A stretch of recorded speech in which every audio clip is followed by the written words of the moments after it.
see what happens. Oh, look at that, we already got one. Okay, so before we actually go ahead and head on out and do stuff, I'm gonna show you all the rigs I'm gonna be using, and I've already got them set up. I'm not gonna change what I'm using. So what's on there is what's gonna stay on there, just so it doesn't get confusing while I'm out there. Because sometimes I bounce back and forth on what I use, and I forget to explain, hey, I changed, or this. The ones I'm going to today, it's gonna stay exactly what I have on these reels. So I'm gonna go ahead and show them to you real fast. All right, so anyways, this is that new to me bait caster, okay? This one, I have a Texas rig. Now, this right here is a Texas rig. You have your bullet weight. So when I'm talking about a bullet weight, it's that right there. Looks like the top of a bullet, okay? Then you have your size 4 hook. You can use a size 5 too. It doesn't, personal preference really, or the size of the worm. Sometimes if you look at the worm packet, like if you go buy a thing of Yum worms or plastic worms of any kind, sometimes on the packaging it'll say use such and such size hook. So pay attention to that. If it says use a size 5, that size 5 is going to be exactly what you want to use. This right here is a size 4, okay? You see that little groove? Let's see if I can get it to, there it is. There's a groove right here. Now that hook perfectly needs to fit inside that groove. When a bass hits it, boom, there's your hook, okay?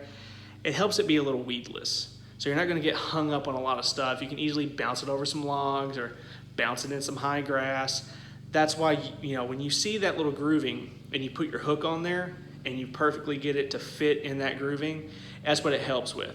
So when you're bouncing this in the water, it's gonna hit the ground, then you're gonna pull it, it's gonna come back down like that, the weight's gonna bring it down, you pull it again, the weight's gonna bring it back down. So when you're popping it into the water, it helps it just be weedless. Now when with a bait caster like this one, you know, when you throw it out, you want it to be about 12 inches down from the actual pole. It helps it to when you're flipping it out. With these two, if you've never used one before, you have to keep your thumb on that line, okay? When you throw it out, your thumb needs to be on that line as a guide, okay? If I need to make a video of how to use a bait caster, but I'm pretty sure a lot of you guys that are actually watching this video have a bait caster, are using a bait caster, or you could be on here and you're just actually curious about fishing and you don't know anything about a bait caster. And I can show you guys how to throw it out. Right now, I'm just gonna go over the basics. When you throw out a bait caster, like I said, your thumb needs to be on that line. You press that button down, your thumb needs to be on that line. To know that your bait is 100% ready to go and you have everything down on your bait caster to keep it from backlashing. Backlashing, I also call it a bird's nest. So when all that line gets tangled up and becomes an absolute and utter mess, and you just hate dealing with it, and it ruins your entire fishing trip. How you know your bait, see if I can move you guys this way. There's the bait out there. You see the worm against my white garage door? Yeah, it makes it real hard to see, huh? Anyways, if you can let go and your bait goes all the way down on its own and hits the ground and you don't have any backlash, nothing's moving on that line, you are 100% good and it's ready to go. You'll still backlash it though if you don't have your thumb on that line and guiding it when you throw it out. Bait casters, you do not cast overhand unless you know what you're doing. Me personally, I stick to sidearm throws. You sidearm throw. You know, when you're ready, both hands, sidearm throw, keep it on there. I hit you guys. I'm sorry. Don't sue me. I hit you. I'm sorry. Did you get hooked? Okay, we're good then. But anyways, stick to sidearms. Use your thumb, guide it out there, and we're good. Now, the other rig that I have is my spin reel. And it has a little chatterbait on there. Chatterbait with a little crawfish imitation on there. I'm pretty sure I'll show you guys how I usually do my crawfish imitations on the hook. So you have your hook right there, crawfish imitation comes out, and it's just gonna chatter in the water. Now when you use a spin reel, it's a lot easier to deal with because it's open faced. So here's your open face. You pop that up like that, and you shut it after you throw it. These are a lot easier to deal with because you're not worried about backlash. But that's the rig that I'm going to use today. I'm not going to change it. The reason why I have this set up the way I have is because I have that bait caster 100% tuned in for that worm and for that bullet weight. This one, I don't have to worry about tuning it in. I put it on there and I just throw it. Now, the reason I picked up the bait caster, let me put this pole away. The reason I picked up that bait caster is A, it was a really good price. And B, because when you're using a wacky worm or a lot of these different jigs that I am using on my spin reels, these bait casters, that pole has a lot less give. Let me show you. This right here is my spin rod, okay? There's the spin rod, it's that Shakespeare. Look how much bend, okay? That's great for a small fish, a very lighter bass. That 4-pound, 15-ounce bass I caught, I would have missed or had a really hard time if I was to use this spin reel. Because with these bait casters, there are some glass ones, okay? They're glass ones. There's some that go up to $600 or more. But as you can see, I am putting a lot of force on this pole. I'm putting a lot of force on that pole, and it does not give in. So the hook sets, when you're jigging it in sideways, popping it over, popping that worm, and you feel that line go out, and you cinch it, and you give it a good tug, that fish is hooked, and it's not going anywhere. With that Shakespeare spin reel, that rod's gonna bend, and you're mostly dragging the fish. You're not setting a hook. You're dragging the fish along. You'll tend to have them spit it out. So when I said last time that I was missing a hook set, that I couldn't set the hook in the first time I went out to that Cabot pond, that's why. I was having a problem setting the hook because I had too much drag on that pole. Anyways, let's quit talking because I've used up half of my entire video talking to you guys, but it's good information. I hope I'm helping you out. I want to do more of these informational videos. Anyways, let this guy shut up. Let's go catch some fish or have a cool adventure. Either way, let's see how this video goes. Let's go. All right, shout out to my old faithful pond here.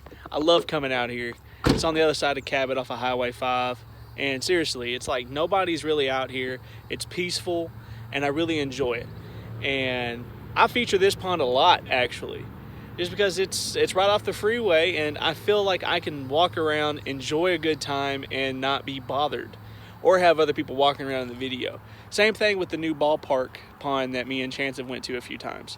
It's one of those ones where nobody bothers you and you can have a good time and fish. Anyways, let's get out here, see what we can do. Let's go, guys. All right, so we're gonna go ahead and start with the chatterbait with the crawfish imitation. Go ahead and throw that around for a little bit first, and how I'm gonna be doing it in little ponds like this, I just throw out towards the middle and just start slow cranking these things in. These chatterbaits, you know, it's real easy. I just love to go straight towards the middle, especially like this pond here. It really makes it easy for somebody who's just bass fishing because there's a channel right there that goes all the way up towards the road. So the only deep area is right out here towards the middle. So you already know like the lip of that channel is somewhere that I'm gonna wanna throw because they're bigger fish are gonna be looking for small fish that are coming from that channel. So between there and where the actual runoff drain is on the other end towards the actual highway is another place I'm gonna wanna go throw. But mostly just right out here in the open is where I've always had luck, in little bitty creeks and little bitty ponds when there's an extra channel attached. Now, in this little pond here, somebody was cranking out some catfish, some little channel cats the other day, so maybe one day we'll come out here and do a catfish video. But until then, I really enjoy, until I get more time on the videos, I guess I should say, until we get more time on the videos, I want to stick to bass fishing, brim fishing and bass fishing. I'm not too concerned with these baits of how fast I crank these in. I've never been too concerned. I mean, I try to do a few passes real slow, and then I'll do a couple passes real fast. It's kind of what I've always been doing with these. They kind of want you to go medium speed, so not too fast, not too slow, just kind of, see if I can see that, just kind of medium speed. See what happens. Oh, look at that, we already got one. Let's see what we got here. That's a little bitty guy, look at that. He choked it. Look at that little guy. He wanted himself some little crawfish imitation, huh? Got you good there, buddy. That's not too bad on today. Thanks, guy. Let me get you back in the water.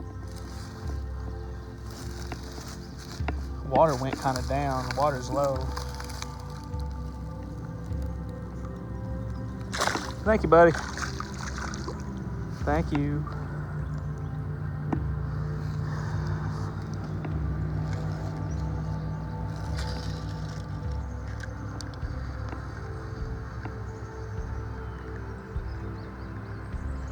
Not too shabby to start off the day. Technically, to be honest with you, that's my second fish of the day. And I'll go ahead and insert a picture in here real fast, but went early this morning, just kind of with my son. Me and him went, did a little fishing, no cameras, nothing. It was great. All right, so we caught one on the chatterbait with the crawfish imitation. I walked around the entire pond already, and some of it I didn't film, but didn't catch anything else.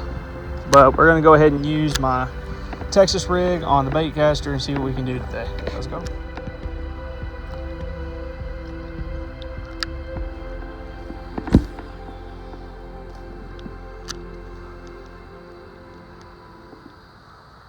I love this pole. It was literally the best $30 I've ever spent on a fishing pole.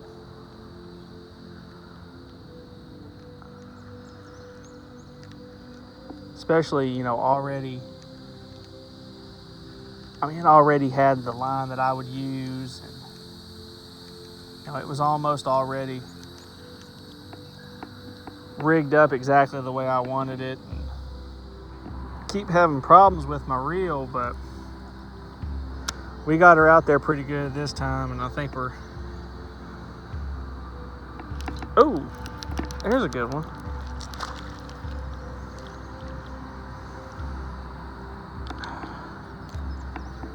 Another little bitty bass, this time on this little Yum worm. I tell you, man, I love these white Yum worms. Shout out to Yum, baby. I love y'all's product, baby. Look at that guy.